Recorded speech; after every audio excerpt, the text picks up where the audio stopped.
Hello, LinkedIn world. We are here and would love to know where everyone is joining us from. So please tell us if you have any comments or questions or stuff you'd like the panel to answer. Please share that. And thank you so much for joining LinkedIn Live for Ladies Happy Hour.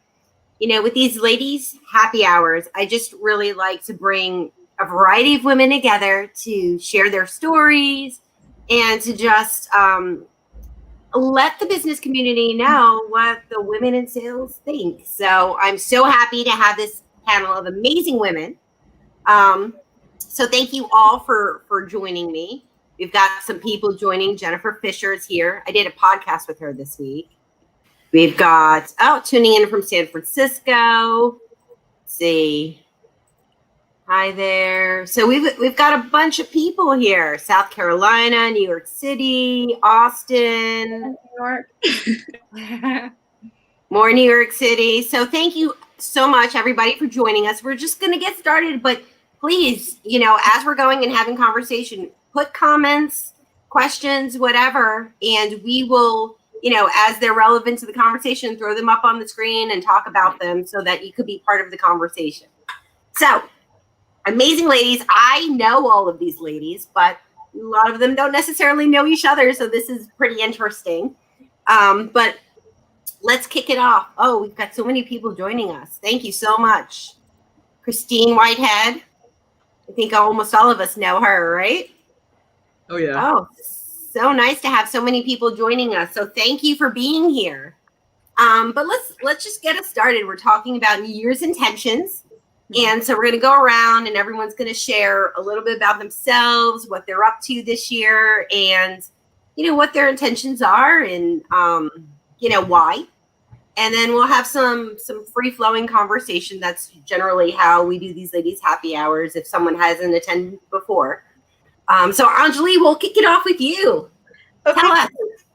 Hi, everyone. I'm Anjali. I am an account executive at AirDeck and loving my new role. I just started, and my New Year's intention is to be much more intentional and organized with my time. I'm trying to use calendar buckets, and I'm finding that because I'm a full cycle sales rep, I'm having to be so much more intentional about, like, when am I setting a demo versus when am I prospecting? Am I blocking off enough time for things? And so that is my main New Year's intention, so that I don't feel so frazzled and have a day like today. Yeah, I mean, and I find, you know, I was a full sales cycle account rep before too. And, you know, that time blocking is so crucial. Like making sure that you spend every day prospecting. Did anyone else have any thoughts on that, on the prospecting? I think that time blocking is like the most critical thing, and especially in my job. Like I'm a full desk recruiter and I own, you know, my own company. So there's so many things going at once. You know, I have to understand like what the client wants, you know, source candidates. And the only way that I stay organized and I'm able to like work with intention every day is to like block my schedule off. And that's like even down to mental health types of things. And where I think a lot of these things are transferable is, yeah, I tell my candidates treat the sales cycle just like getting a job. You know, Monday, Wednesday, Fridays are like your new business days. Those are the days that you go out and build relationships. Tuesday, Thursdays are when you follow up. And just by having that process that, you know, regardless of what's happening, and just to also, you know, make time for yourself. You know, I tend to like overbook myself, you know, showing up 3 minutes late to this, for example, and to make time to like get up in the morning, you know, like work with intention, like write your goals down, you know, get water, go outside for 5 minutes. So I think we talk a lot about, you know, like business and what's important with managing a schedule, but it's really important to like use that same sort of mentality of intention with your job search, or even, you know, taking care of your mental and physical health as well. I 100% agree with that. You know, it's easy to just get into work without necessarily taking the time to take a breath, take a walk. Veronica asks a question here. She says, are you using any tools to help with time blocking? I am. I'm trying to use buckets for my tasks. So there's stuff that has to get done today, stuff that has to get done soon, and then stuff that just has to get done eventually, and it kind of flows through. So trying to set like a funnel for my tasks the way I would for prospects. And that has actually been helping me get more organized. My team has a tool called Monday, and I'm learning to use that as well. I love Monday. I've used Monday before. That's a great solution. There's also Trello. I like Trello for that as well. Sort of that to-do list. Yeah, and you can get a free subscription to that too. So that's super helpful. Yeah, there's another tool. Okay, so we've got. Oh, sorry. I was saying that there's another tool. I was saying that there's another tool that I really like outside of time blocking, kind of time tracking. It's called Clockify, and you can add it as like an extension to your browser, and you can pretty much track your tasks and how long they take. So for me, I never like prospecting, and I'll never make time for it, but I have to. So it's like, okay, I know realistically I need, some time to get into it and then to actually do it, and maybe I may need more than an hour. So I'll time a really good session of prospecting and see like, okay, this was a good productive 45 minutes. I know generally to budget for that amount of time. So when I'm actually bucketing or blocking, I can be realistic with how long it takes to accomplish it. Yeah, that sounds like a really good tool. I'm going to have to look into that because I really am interested in how I spend my time besides the time blocking. Like how much time does this actually take? That's really, I'm really curious about that. So Carl says, my intentions for 2021 are focusing on what is healthy for me emotionally, especially civil unrest recently. To stay organized, confident, resourced, and healthy. That's awesome. We also have a question here. What's the best calendar scheduler or planner out there? Open to new terrific suggestions and recommendations. Yeah, I think we've thrown out a couple. I live and die by my calendar, right? If it's not on my calendar, it's not happening. Yeah, like I just time block. Like I'm like new business relationships between 8 to 10. That's when I go out and I build new relationships. Like between 11 and 12, that's when I walk my dog. 1 and 2, that's when I follow up. If I sent an email to my prospect, I'm gonna call them. I'm gonna text them. I'm gonna send them a bomb video message. And then I just use my calendar. And I know so many people have so many calendars, and I don't know how you guys loop all of the time. I try to be simple and a to-do list. Yeah, well, and I think even beyond having the right tool in place, when we're talking about these tools specifically, it's figuring out how do we manage our time. But sometimes we have to take a step back and figure out what are all the things that I need to do today. And Samantha McKenna, she actually posted something recently on LinkedIn that talked about something that I refer to as metrics to close, where if you're an account executive or even if you're a VP of sales trying to figure out what are the activities that I or my team needs to do to fit into our financial plan, breaking it down to, okay, here's the quota. Here's how many deals, here's what my ASP is, and therefore how many deals I need that map into that quota. Here's how many demos I conduct, and continue taking it back all the way to prospecting. That can then help you figure out how much time do I need to spend on each thing before you look at the tool. 100%. I've done that before. I built a tracker, and it was just something in Google Sheets, because I'm just like, I'm super old school. I'm a huge fan of Google Sheets. I live and die by like tracking my time on there, but 100%, I've taken it, just doing all the math to see how many I need to do and tracking what I do each day to get to that goal. So yeah, no, I find that really helpful too. So Gerlin, someone asked to repeat the name of the app. Yes, it is Clockify. Clockify. So we've got a couple people who asked about that. It's Clockify. So at some point I will come back and drop it in the comments, the name of it, Clockify, because I'm writing it down for myself. I just wrote that down. Yeah, it's my secret weapon. No. And Ventive. So Lydia might have something for tracking time in her solution with Ventive. So we should check that out. How do you stay motivated and engaged during the day to prevent burnout? Maybe, Jacqueline, maybe you can take that question since you're next up. Tell us a little bit about you and maybe you can tell us your intentions and then maybe touch on that for a second. Yeah, sounds perfect. So my name's Jacqueline Sewell. I saw a few people that chatted and said they were from Austin, Texas. That's where I currently live. I have 2 roles right now. So first, I am a part-time consultant. I have a company called Revenue That Sticks, and I help early stage startups do just that, drive revenue that proactively fights against churn. my other role is I'm actually seeking my next full-time role as a VP of sales. And in terms of intentions, I was really excited about this topic because I think that so often we focus on the resolution and we get a little tactical with our goals, which is important. But before doing that, taking a step back and thinking, what is it that I want to feel, embody, or manifest? I loved that approach. So I thought this topic was great. What I'm looking forward to this year, in one word to sum it up, is freedom. And I've got 3 quick examples for how I'm hoping to bring that to light. The first is allowing myself to have freedom to fail. And I think especially as women, we're really hard on ourselves when things don't go as planned. I know for me, I'm like super type A. I love having a list. I love having a plan. And when that plan doesn't go as expected, like 2020, I want this year to be kinder to myself and to be able to say, I did everything I could to the best of my abilities, and I'm going to move forward and learn from it. And that's all that I can do. So that's the second thing, is have really the freedom to learn and allow myself to learn from my failures, but also reach out and connect with people like in this setting that I can learn and grow from. And then the last thing is to have freedom to speak up.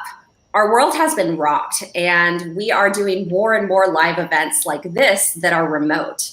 And you could ask anybody close to me. I have no problem speaking up in a boardroom if I disagree with something, or no problem providing my opinion. But it's been a little tricky figuring out how to do it remotely. And so I want to allow myself the freedom to be gentle and kind and figure out how to navigate that. I think that's an amazing, I think that's an amazing intention. I mean, and I think, you know, as I look at the year as well, you know, speaking up more and being able to be my whole self is something that I've really been working on, you know, even in 2020, right?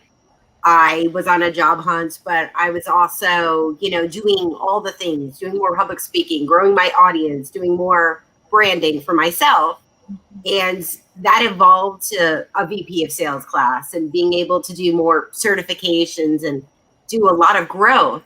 But now that I've finally gotten to where I was seeking, you know, how do I bring myself authentically and like not fight for what I know is right, but like stand behind what I know is the right direction in a when I'm new in an organization, but in a leadership role. So that's, you know, that's something I'm personally working on. Now, my intention, which is sort of relates to yours, and I'll just throw it in because I didn't necessarily reserve time for myself, is progress over perfection, right? So I have a tendency to want to make everything perfect. And I'll invest too much time on making something perfect and then feel overwhelmed because I can't get to all the things, right? But my version of really good is really pretty perfect. So I need to let stuff go sooner. So that's what I'm working on. So let's see. We have some questions here, I guess. Oh, it looks like we've got some folks talking to each other, so that's pretty awesome. We will move on to JoBeth. JoBeth, I can't wait to hear what your intentions are, but tell us a little bit about yourself. Yeah, my name is JoBeth Honick. I work for Zilliant as a BDR. I made a job switch last year, and it's been really good so far. So I was one of those people who started completely remote, and so I also oil paint on the side. Which was something that I started in 2020. You know, what we're talking about this a little bit earlier was I started to have more time for painting. Because between 2013 and 2019, I finished about like 6 paintings. And last year in 2020, I finished 26. Wow. So just like drastic increase, very great for my mental health. But yeah, that's kind of my intention for this year, is to work on my mental health. And I think probably one of the biggest things I can do for myself is practicing radical acceptance. You know, I totally, like, if I make a mistake or if something happens that I don't like, I tend to just like put it on repeat and keep hashing it out. And I know that just fuels my anxiety. Or even if I'm like sitting at work and I'm just having a rough time, you know, just kind of instead of fighting that feeling, just kind of accepting it and going on a walk. I've been reading this book, listening to it on Audible, called Think Like a Monk. And he talks about how, like, if you're sleeping and your fire alarm goes off, you know, you react and you're like, okay, my fire alarm is going off. Now I'm going to get out of the burning apartment or whatever. And so he was talking about how it's kind of like what I tend to do whenever something happens that triggers like my anxiety is I just kind of like fight it instead of like accepting it and then moving on to a solution. And if you can fix it. So I thought that was really interesting. And so that's kind of the intentions I'm trying to set for my years, to go with the flow a little bit more and kind of move on to the next thing. I love that. Radical acceptance. That is amazing. I'm writing the name of that book down. Think Like a Monk. That was It's so Jay good. Shetty, Jay Shetty's book, right? Yeah, that's his name. I I'm can't remember it, too. but it is. Really good. It's good. Yeah.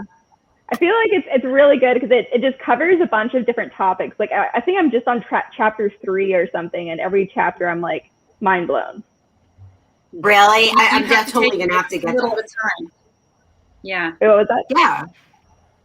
You have to a little take bit of the book at the time. Yeah, because it's like she said, it's just every chapter is like, wow. It's when I'm kind of working my way through slowly. Like I'll go on a walk for 30 minutes and listen to it and kind of let it soak in.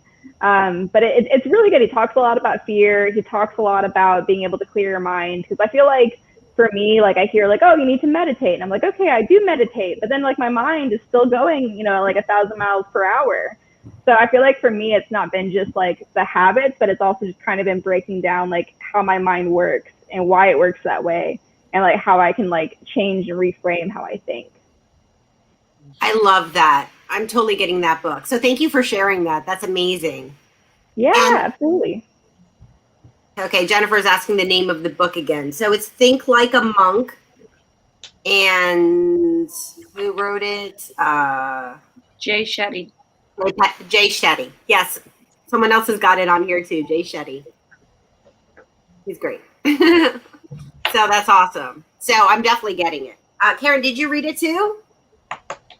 The book, Think Like a Monk. So you read it? Oh, Did I'm you in have the any- process of reading it now. Yeah. Oh, okay. Yeah. Oh, so I have to we need take to create a book bite club. size pieces. Yeah, I have a mind like Joe Beth. I'm, you know, I think I need to be tested for adult ADD because I start reading and it's like, oh, apply. Oh, Yeah. I definitely have that too. Don't worry. Oh, wow. Yeah, I mean, like, I think we could all think just a little bit more different, right? And having those things that kind of change our mindset is super important, especially after like a bad day or, you know, it's a lot healthier to listen to a book than probably have my wine, but I'll enjoy my wine tonight. So Karen, you're up next. So tell us about you and what Okay. you're up to. And Well, I'm jealous Yeah. of your wine. Can you pass some down this way? Slide it down. Can we do that? We have to work on this so that we can do that. Oh, I'm Karen, and I'm Velasquez, my last name. And I like to say I live in the suburb of New York City, pretty much. I think all of New Jersey is a suburb of New York City now.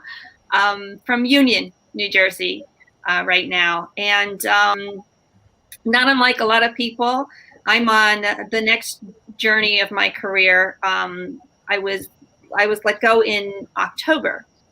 And Jen and I were talking about this at another time, but I was saying how in October, when I was let go, you know, I was still like running on that wheel, that hamster wheel that I've been on forever. And I was like, I got to get a new job. And I was just throwing resumes out there. And probably after about like 20 of those letters, I was sitting at the table one morning and I was like, you know, I can't do this anymore. And I don't know if any of you saw my last post with the zombies about what's eating you, you know, but I've really been on a journey. At that point, after that, like the 20th rejection letter, I said, I got to stop. I just have to stop and I have to catch my breath. I've been running for so long, so hard, and I have to start to figure things out. And I think I'm going to take some of this time to do, you know, like a spiritual self-help kind of journey. Maybe I'll just enjoy some of the things that I like to do. And I sat there with this tea, just like looking at the wall, like, what do I like to do? What do I like to do? I couldn't figure it out. I was like, what do I like to do? And I realized, and my friend Michelle Heck, who a lot of us know, I told her a while back, I'm going to do this post. I'm just trying to frame it right about what's eating you, because so many of us are, when we're asked to introduce ourselves and what we do, our first thought is what we do for a living. But if somebody says to you, oh, in your bio, I want you to include what you do in your spare time, you're like, I remember the last time I wrote a bio on myself, I went to my husband and I'm like, what do I like to do in my spare time? He goes, are you kidding? And that's when I realized all I do is work. So this year, my intentions are a little bit different than what they've been in the past. They include more of a supporting and guiding role for people who maybe are just coming in to these fields. One of the things that I said, you know what, I'm going to do things I like and things that I've wanted to do. I actually got my certification to teach English as a second language. That's cool. I've always wanted That's to awesome. do. Yeah, I say self-taught, bilingual in English and Spanish, but it was just study and study. And then when I would tutor, a lot of times people would ask me, can I do EFL or ESL? And I always say, I'm not certified. So I was like, you know what? I'm gonna do it. Why not? Maybe when I retire, it'll be an opportunity for me. I can teach online. So that's where my intentions are going this year, to do more supporting and guiding individuals that are looking to have more of an awakening of knowledge. When I was younger, I'm going to age myself now, there was this corny saying that went around about the love in your heart isn't put there to stay. Well, I was thinking about that, and I was like, it's kind of the same way with knowledge. So many of us are getting certified and titles and all of this, but then we just hold on to all of it and we don't share it. I would love to spend time with each of you ladies and learn from each of you, and then you take what I have. And that's the whole idea, that knowledge isn't knowledge until you give it away. So that's that's amazing. That's so, and it's so true, right? Just like if you sharing knowledge, but just like if you read a book, right, and you don't actually adapt anything, then you really haven't gotten anything from the book. And if you're not sharing, right, then you're not necessarily going to get the full value out of what you're doing. So I think that's amazing. We've got a lot of comments here cheering you on. Yay! Yeah, I'm doing a lot of, it was really, it's like, when I first got laid off, people were all like, oh, I'm so sorry that happened to you. And I was like, yeah, me too. And now I'm like, no, I'm not. It's really actually afforded me a lot of time to find the other side of myself that wasn't always working, and to live to live with intent, to live on purpose, instead of just. Now I was thinking about it. How many times do we go someplace in a car, or you get to the end and you're like, where did the day go?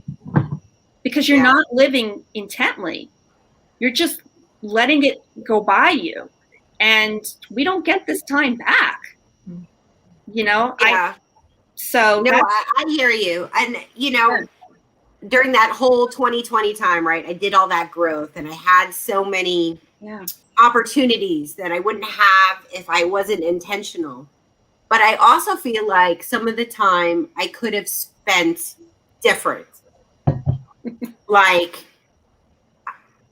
there were some job opportunities where, I made it 7 interviews in, and I knew after the first 2 interviews that maybe not. Like, that was not a good use of my time.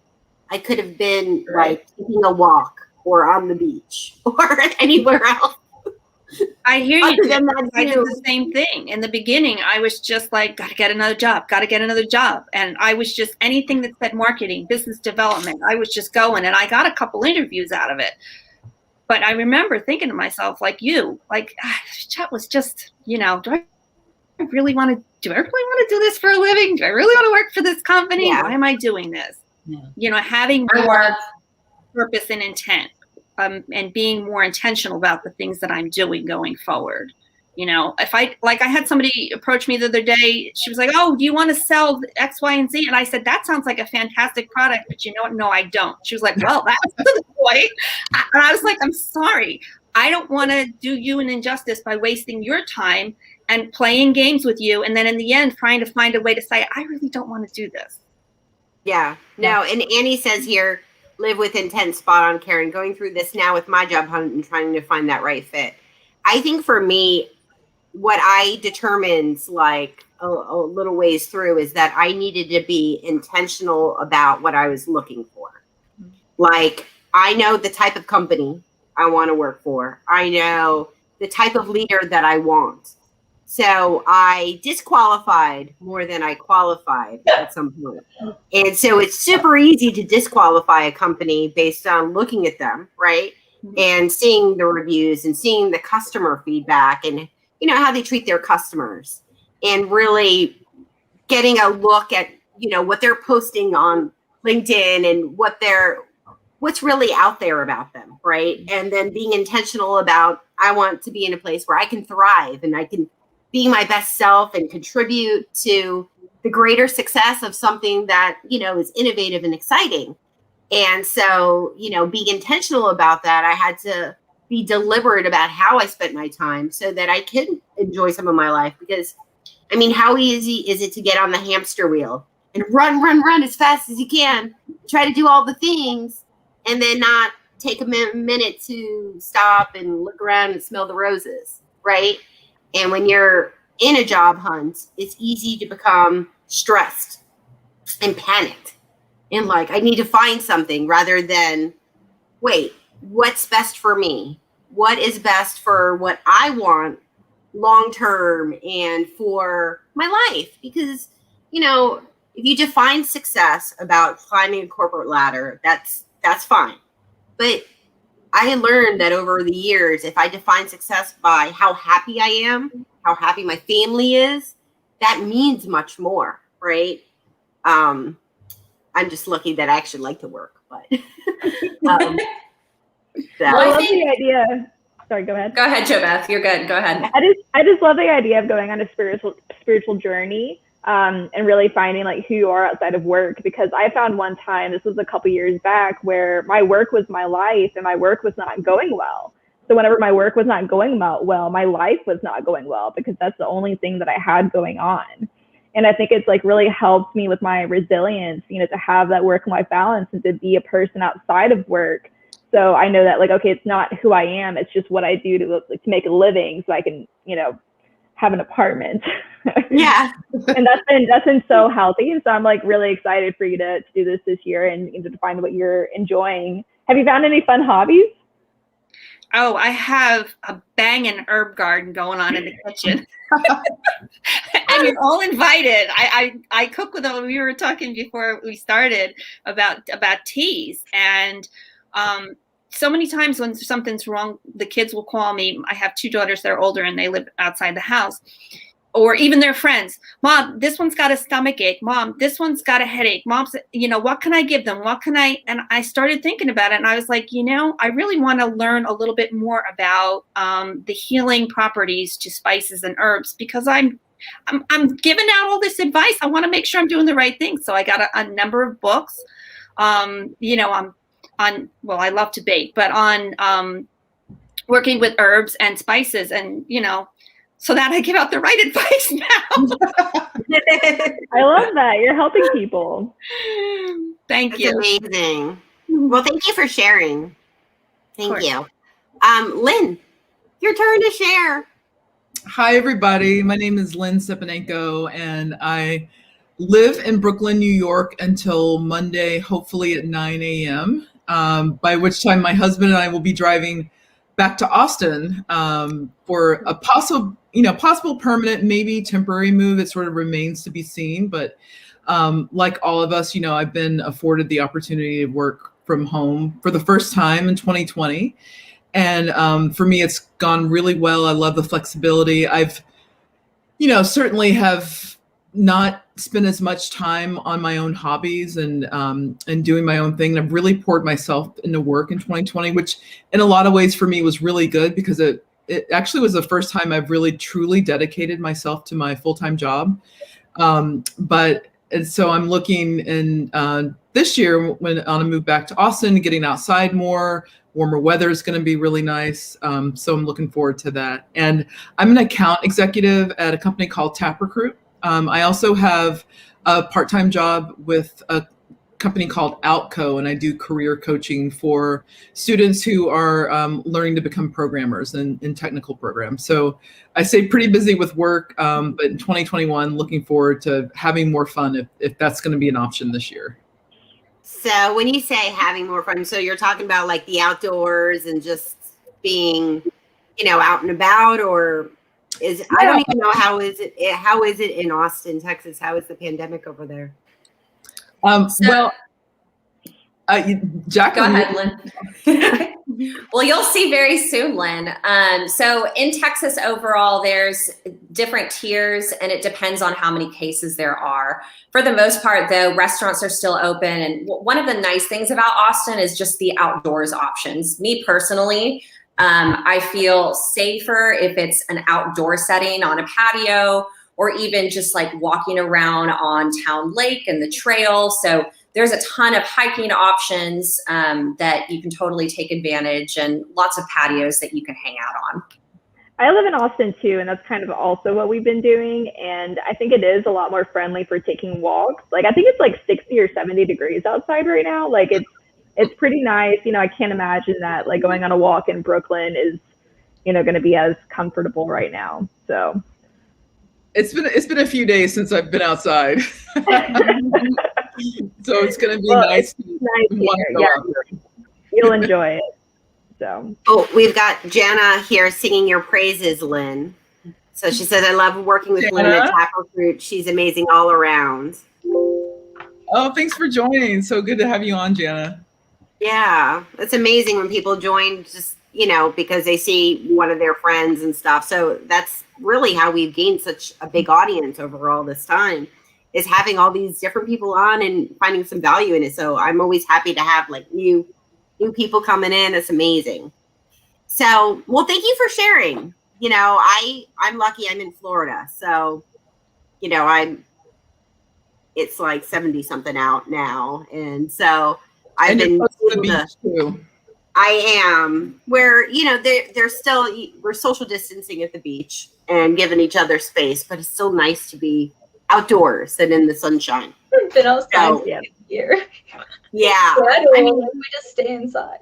You stay inside? Yeah. Well, the mornings have been like, okay, so we got down to 50 the other day, and I wore a winter jacket and like a hat and a scarf, and I'm from New York. So it was a little, it's a little embarrassing, but I've been here for like 20 years now, so I feel the cold like I didn't feel the cold 20 years ago. Gerlin, it's your turn. Woo woo. Hey everyone. Yeah. I must say, you guys are making a really compelling point for Austin right now. Yeah. Right. We're gonna have Come on. You and I are gonna have to talk. I'm in New York now, and it's disrespectful. So Yeah, Union's not much warmer. yeah, you can understand, So yes, I'm Gerlin Gersey. I am a communications manager at Cisco. Recently made a bit of a pivot, which has been exciting. Prior to that, I've been in account management and business development. And as far as intentions go, I'm a little all over the place. Everyone talking right now, I'm just like me. I'm all over it. But overall, I have to say, 2020, all things considered, it was good to me. It was it was challenging, but it was one of the most professionally inspiring years I've had in my life.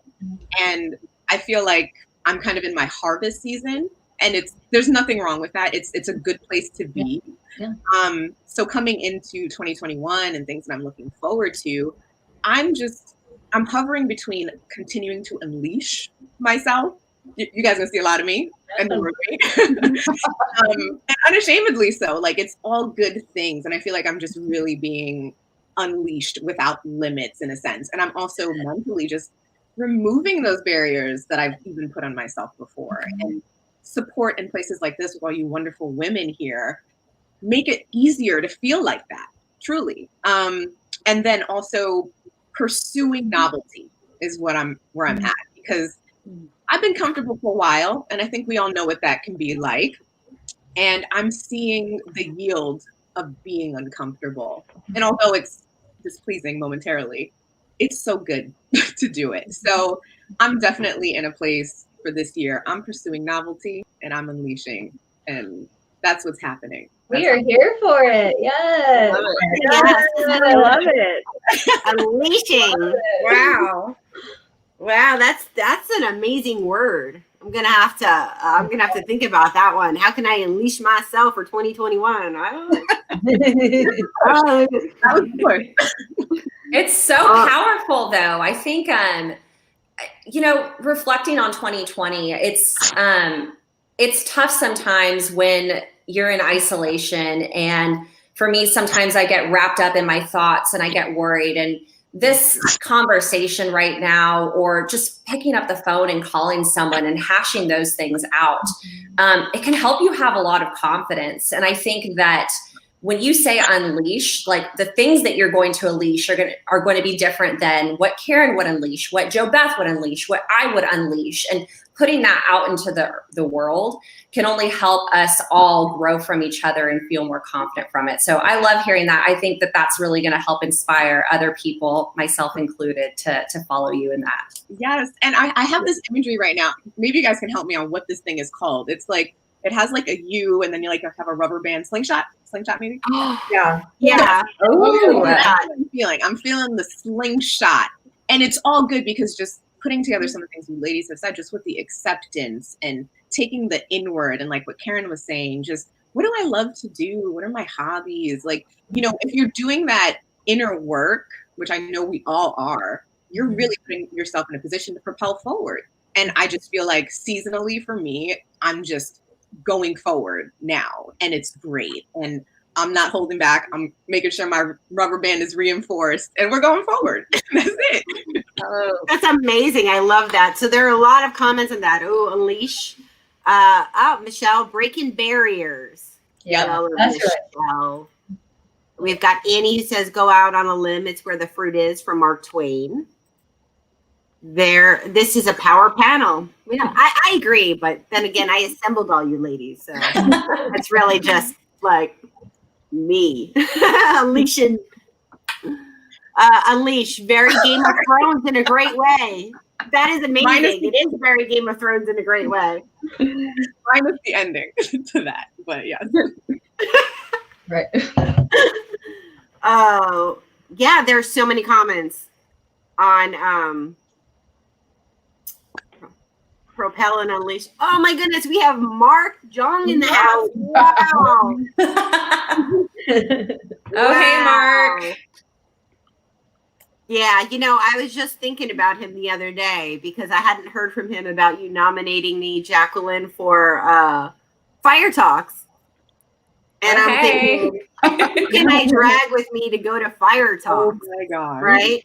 And so I'm looking at this panel going, these would be some pretty amazing people that join me for Fire Talks. You're dreaming. I'm not doing Fire Talks.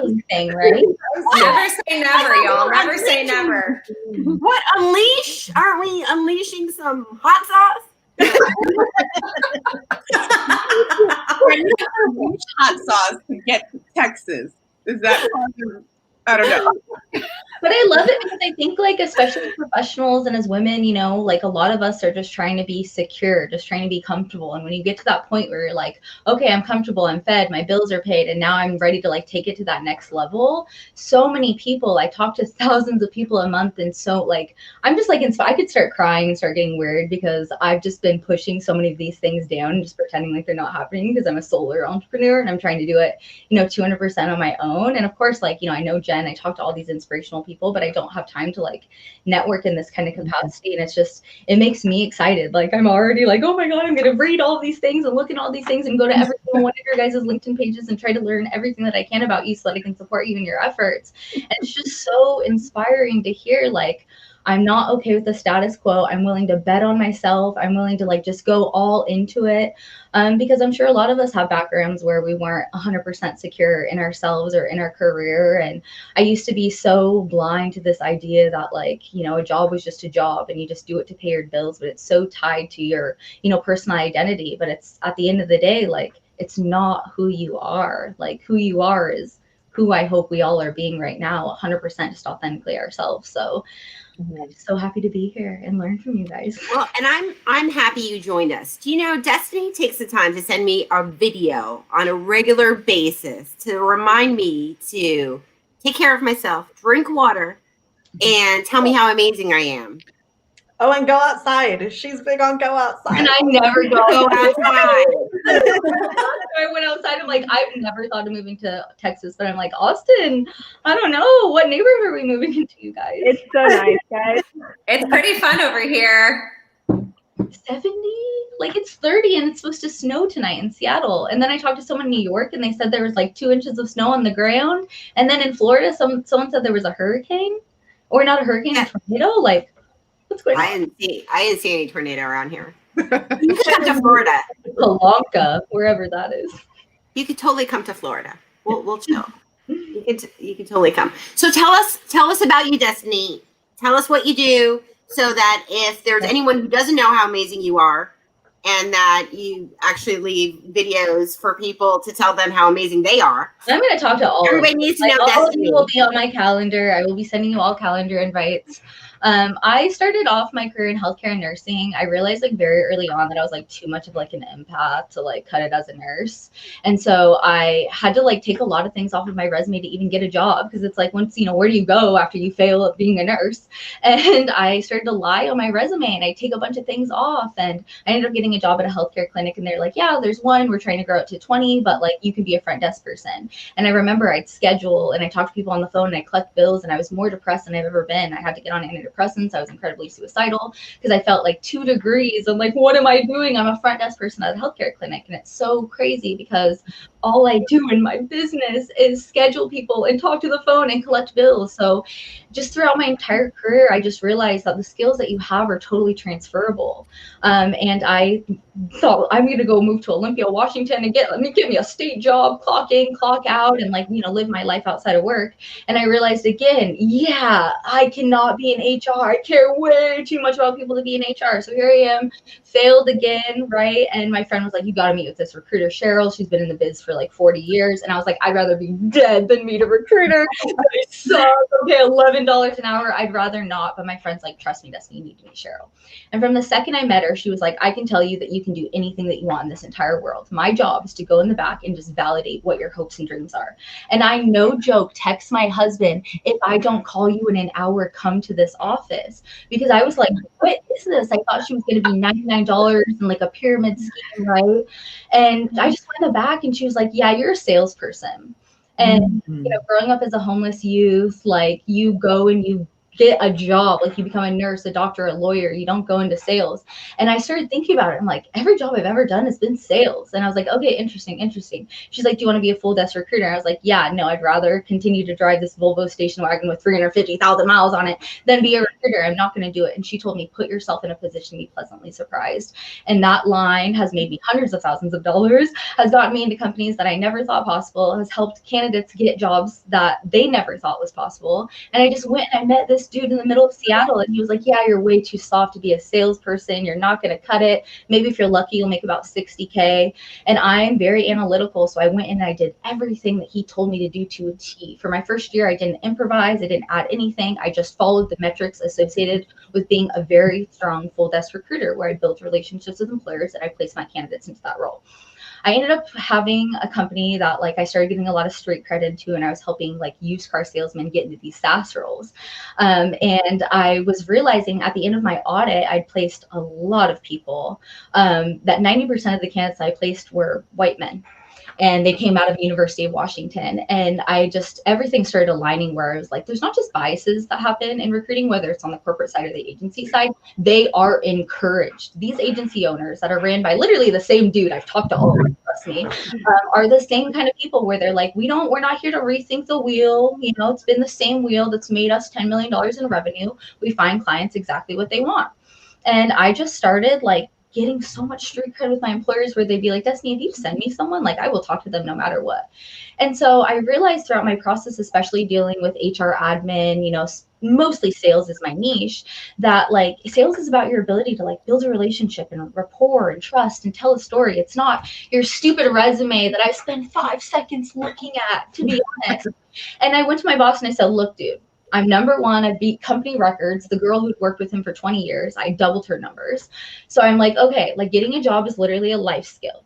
Now knowing the things that I know about what kind of questions you ask in an interview, how do you answer? Tell me about yourself, right? Those kind of things. That opens up doors for people like in the most aggressive, disgusting way. So I said, you know, I'm a salesperson, dollars and cents, metrics, all the things that we talk about gets me so nerdy and excited, efficiency. I'm like, what if we add 5 minutes to every single interview that we do? And I was interviewing about 100 people a week so that we could teach them, hey, look, dude, this is the bottom line. You're not warm. You don't have good numbers. I don't believe any of this, but this is what I would do. Here's 5 minutes. Ask these types of questions, follow up, and to give advice that I have an HR background. I'm not going to break any laws, but instead of having this person do the song and dance 150 times, let's cut to the chase now so that they can actually, if they're coachable, the right profile for any job, they'll figure it out and they'll be able to, if I can't help them, someone else will help them. And he was like, yeah, no. This is a for-profit business. We don't do that. And so when the COVID hit and he was like, yeah, we need to be signing more clients and doing this and doing that. I was like, yeah, why don't we utilize this time to actually like maybe give back for like 5 minutes? Like I've been doing this social selling thing for a minute. I think it works. Like, why don't we just give back to the community for 90 days, see what kind of enterprise companies approach us? Nah. So I quit and I was just like, okay, what am I going to do? Am I going to go work for some dude? And like every single person here, I'm like, work for some dude to do the whole song and dance again? Yeah, I'd rather not. So I sat here and actually filled out my LLC, not wanting to hire any employees. When you're a full desk, you place your own candidate into the role. You don't really need employees. But I sat here and I'm like, so if I want to try to use my platform to elevate people of diverse backgrounds, if I want to use my platform to have 90% of the people that I place be women, then I need to have that model be with my company too. So instead of hiring, I placed a lot of recruiters, a lot of salespeople and staffing. I have over 50 staffing companies in my book of business. I was like, yeah, no, my model's got to start at the ground up. So 90% of the people on my team have no college degree, have no recruiting experience, no sales experience, and MLMs, the same one that I thought Cheryl was trying to get me. Millions of women, hardworking women, moms fall victim to this every single day, right? $99 for It Works or your doTERRA or whatever, is on the street. And if people can just realize that your natural ability to build relationships is enough, that your ability to tell a story, rapport, make people feel something is enough. Sales changed my life. I went from a $350,000 Volvo station wagon. So my intentions are to use my platform to elevate women, people of diverse backgrounds, to remind companies that diversity is not, let's hire this Black person so we can tokenize them. No, not on my watch.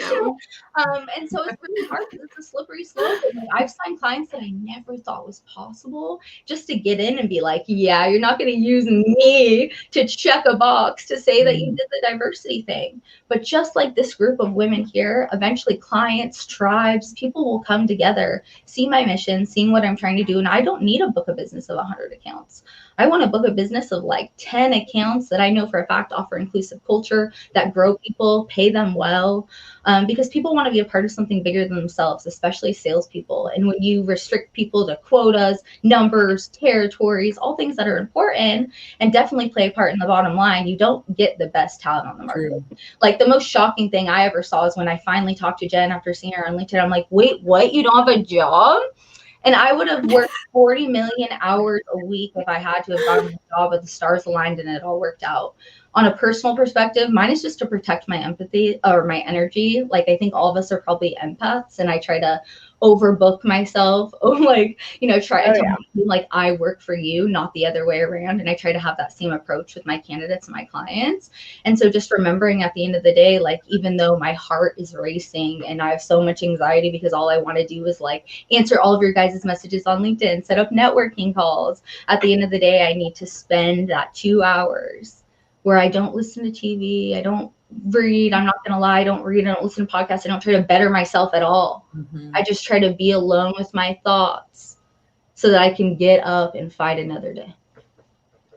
Well, we've got a lot of amazing comments. Julie, who is one of my new team members, says, Destiny, take us to church, preach. So I'm lucky enough to work with Julie daily. And I'm, for starting a new job, Julie has made my life just so much easier. I'd probably be lost without her. So very grateful you're here, Julie. So we do have a surprise guest. Yay. Are we surprised? No. Yeah. Yeah, I'm excited to see who it is. Do you want to guess who it is? It's Guesses? happy hour, so it has to be a lady. Well, yeah. Okay. Michelle! It's really not that big It's of a deal. Michelle. I needed my dose of inspiration tonight. Jen's like, want to come on? I'm like, hell yeah. Yeah. Right now. So if you've watched my Sales and Leadership with Heart, you know that my thing this year is I've been bringing on a surprise guest for almost every episode. There's like someone there that's like entirely unexpected.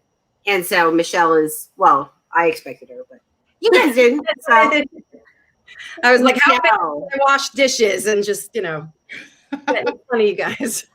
thank you for joining us. But let's back up to Destiny for 1 second here, because there's so many comments coming in for you that are agreeing with you, saying, Destiny, you go. Diversity is not about checking a box. Truth. Yeah. Oh, Julie says she's lucky too. That's really sweet. And then people are excited that you're here, Michelle. So, I mean, I 100% agree with you, Destiny. You're like, just your insights towards that at the end of my job hunt there were just like, you were exactly what I needed with all of your inspiration and your stories, and just, how much you like. Destiny had like a full-on campaign, hire Jen. It was so amazing. Karen's my So new great. Karen, we're talking. Who else was looking? Was it Jacqueline in? Because Jacqueline, she's my new VP of sales. Karen, Yeah. account management. Yeah, you guys are getting a calendar raise from me already. I got it. Love it. Well, I think one of the things that you said that spoke so loudly is the fact that companies sometimes will dismiss candidates if their resume bullets don't align perfectly with the job description that they've crafted. And obviously this doesn't apply in every scenario, but if I reflect back on some of the best salespeople that I've hired, some of the best people that have worked with me on teams, it's sometimes people that don't have your classic sales background. And they have the characteristics, though, of being naturally curious, of wanting to figure out the best solution for people and being empathic, of understanding how important it is to follow a process and to build on top of that. And I think when you look for those intangibles, obviously some positions you need more experience, but oftentimes for sales positions, there can be somebody out there that doesn't have that role salesperson on their resume, and they can do better than anybody that's currently at the company. So I love when you highlighted that. I think that's such an amazing approach. Teachers, actors, actresses, artists, like, oh my gosh, Trainers. studying entertainment in school, and I was like, oh my gosh, you're gonna bill $1 million a year one day. So it's like I did a 5 on Friday podcast with 5 on Friday. Panda Doc, and like they were just like, okay, so like why don't you just like be a career coach? And I'm like, this is not about career coaching, this is about making true influence of companies of every size. And like, I'll be honest, I'm starting to get to a point where all of my contracts in enterprise, I'm like, I don't even have time for you, because it's these hyper growth startups that have, the funds, the culture, and just like the bandwidth to actually like support people of all different backgrounds. Because the Good Old Boys Club, I see it every day. It's alive and well. It's not like a taboo. Oh, it's a misconception. No, it's happening every day. And companies are very transparent about it. They're like, no, we couldn't do that. Like, we have 50 people in line. It's like, how is that okay? Like dangling the carrot, I think that's what they call it. No, I 100% agree. And even retail and hospitality, that sense of urgency that you need in sales.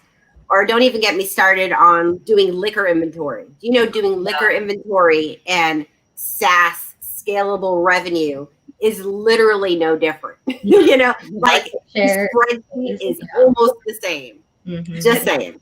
Definitely. Yeah, definitely. Michelle, Yes, ma'am. so glad you can join us. So tell us, what is your intention for the new year? It's funny that I think it's ironic that this topic was planned anyway, but the way that it unraveled today, just thinking about it, I said to somebody today that if you would have asked me this question 2 years ago, a year ago even, I probably wouldn't have been able to answer it this way, but I can answer this today.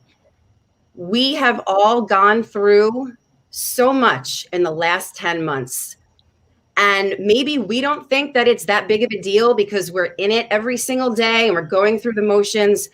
But we women, sorry guys, women right now, whether you are a mother, you're not a mom, you're a caretaker, we have been juggling 15 things, if not more. Family, household, cleaning, finances, being a caretaker, being, our children, relationships, marriages, our career. How could I forget that? Our career. We have been octopus, right? Like tentacles everywhere. And these are not little things. These are not like, oh, I need to like plan a weekend away and I need to like go buy a new pair of sneakers. I can put it on the back burner. We are dealing with major things in our lives and we can't afford to put any one of them on the back burner. All of them have to be at the forefront. And that's a lot of pressure. So over the last 10 months, we've been juggling all of that, trying to keep all the balls in the air, knowing that we can't put less than 100% into every single one of those things because it's not viable. It's not possible because someone or something's going to suffer. So that being said, the fact that we have gotten through 100% of our worst days in the last 10 months means that we are more resilient than we ever thought we were. We are more badass than we ever thought we were. And we can handle it. We can throw down. We can do anything we want to. And knowing that I can do that, my threshold for BS is this big. I had so much self-doubt a year ago, wondering, am I good enough? Can I do this? Am I going to fail? Do I have enough money? Am I going to get enough clients? Am I going to be respected? Am I going to have a network? Guess what? It doesn't matter. I got through the last 10 months and I'm still standing. So now there's nothing standing in my way. And I just have a renewed sense of energy and confidence and badassery. And I am not going to settle for anything less than the best because I'm worth it and all of you are worth it. I love that. Yeah. Well, Michelle, you are a badass. You're breaking up a little bit. I heard everything and you're definitely a badass. So, I mean, we've all survived it. When I look at, I was reading about the December job numbers, right?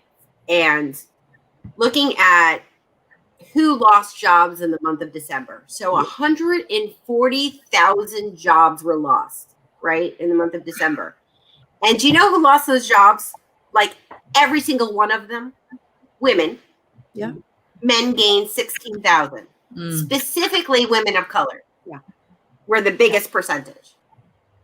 140,000 jobs were lost, and it was all to women. Like all of them. Yeah. Like seriously. Yeah. And we can survive that. We could survive anything. We have a lot to bring to the table. There's so much, just badass all between all of us all, right? And so I think, finding ways to lift each other up and amplify our voices and, support each other is more important than ever.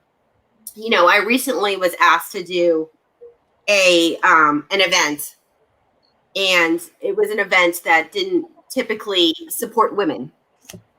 And so I asked them if, maybe they were going to have some diversity coming on, if they had plans to actually increase that. And they really didn't, And so I said I wasn't going to do it. I just said, like, I support shows and events and things like that support diversity. And it's not just women, you know, people of color, everybody who's different than, I'm sorry, you. And I don't think that's a wrong thing to say. I certainly gave them every opportunity to say, yeah, introduce me to some people. I can introduce you to people. I know people. I know like all of you, you know? But did they take me up on that opportunity? No, absolutely not. So, I mean, I think people are going to start realizing that, you know, we see you, right? We see you, and everybody sees you. And there's a time where enough is enough. So, but thank you, Michelle. You broke up there at the end. So I was like, but it's such a strong message and such an awesome thing to finish on. Because we're at 8 o'clock. I can't, you know, this time always flies. It does. So let's go around and see if there were any final thoughts from everyone. Does anyone have any final thoughts they want to share? I think that we should declare 2021 the year of the woman. Breaking barriers. And I do want to add one thing. I want to say, I know I've said it 50,000 times. I'm going to say it again. I want to thank Jen for, Let's team Jen for you know, just from the beginning, just for, you know, you talk about being seen, right? And I always talk about being seen and heard and validated. You know, that's important for us, right? We need that. We're human. But for having me on so many times and for nominating me for the LinkedIn Top 100, you know, sales voices, and for just supporting me and supporting all of us here, because we're stronger together. We really are. And numbers don't lie. And I know I announced it, but I'll say it again. I'm launching my LinkedIn Live in the next week. Oh, nice. We're going to, you know, this is what our mission is. Like, and I told Jen and the two of us, we really want to amplify all of your voices. We need more people getting out there, you know, and talking and just really sharing stories and sharing inspiration. And we're going to all do this together. So, but just a special thank you to Jen, as always. Oh, well, thank you. And you're amazing. Yes, thank you. Yeah. Thank you all for joining me. I love that you guys will all join me on LinkedIn Live, and that you're willing to share your thoughts and your intentions and yourselves, because, you know, it's not a little thing to go on a live platform on LinkedIn, which is a business community, right? It's not a little thing. You know, a lot of people will see you, hopefully. But I think it's important. I think the more people see you, the more they hear about each of us individually and what each individual brings to the table and what's unique about them. I think is so important. You know, it's that idea of the culture add versus the culture fit. Yeah. And when people start looking at you for what's wrong with you, as opposed to everything that's amazing about you and what you bring to the table, that's just inspiring. And you all inspire me. So thank you so We much. need to talk about these things in business. Everyone's like, it's not business. This is business. Like, people run businesses. We need to have these conversations, like, in every single, who cares about your stand-up meeting? Do this, call this. Let's talk about how are we? Let's get our energy right, our intentions right. Let's get ramped up, not ringing a bell. So I love this. Please include me on these things. I'd love to be here. Yeah. Definitely. Thank Anytime. you. So thank you all. So let me tell you what we have coming up. So next week, I have Sales and Leadership with Heart on Tuesday with Kendra Warlow, who's going to be talking about positivity and how to keep your head above water when you get rejected all day on the phone. So Perfect person Kendra, for that. Yeah. She is like sunshine. So we're bringing Miss Sunshine on Tuesday at noon Eastern. And then February 24th, I have another ladies happy hour for Mom Life. So gathering some mamas together to talk about their unique experience. And I have an entirely new lineup of people. Yeah. So it's going to be amazing. So we're going to get to hear a lot of diverse experiences, but I have like a collection of amazing sales development leaders in the Tampa Bay area that are all going to join me. So I think that's going to be amazing. So thank you, everybody. Thank you to our audience. We are going to go in and respond to some of these comments and stuff if we didn't get you up on the screen. But I so appreciate you joining and spending some time with us on a Wednesday evening. And so thank you. Thanks, guys. Thanks, everyone. Bye, everyone.